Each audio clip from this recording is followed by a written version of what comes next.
health matters, Kenya still has a long way to go to achieve her target of ending the HIV epidemic by 2030. According to a report on improving the response to HIV in Kenya, the current toolbox is not as effective and closer attention needs to be paid to cost-effective preventative programs if the country is to truly win the war against HIV. Gina Kirori tells us more.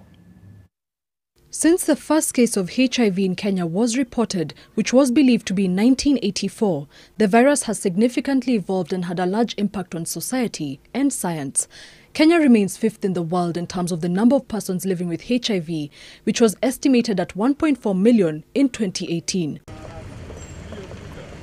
According to a report titled Improving Allocative Efficiency of the HIV Response in Kenya, Homa Bay, Kisumu, Migori and Siaya still have high levels of disease occurrence.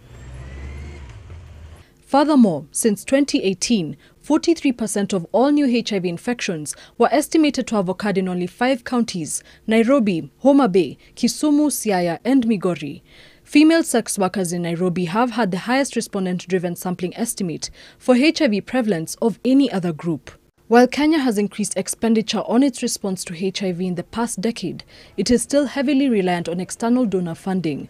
Since Kenya graduated to the World Bank's lower middle income country status in 2015, it will be less eligible for donor funding in this round of global fund disbursement. The report recommends several remedies to the country's HIV headache.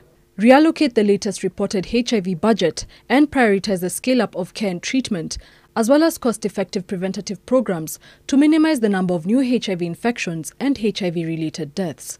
Prioritize HIV prevention and testing programs targeting people who inject drugs, and prioritize HIV prevention and testing programs targeting female sex workers, as it is estimated that they and their clients accounted for almost 20% of new HIV infections in 2018.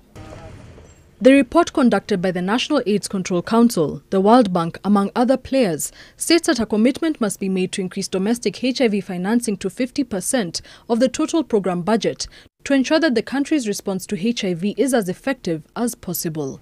Gina Kirori, NTV.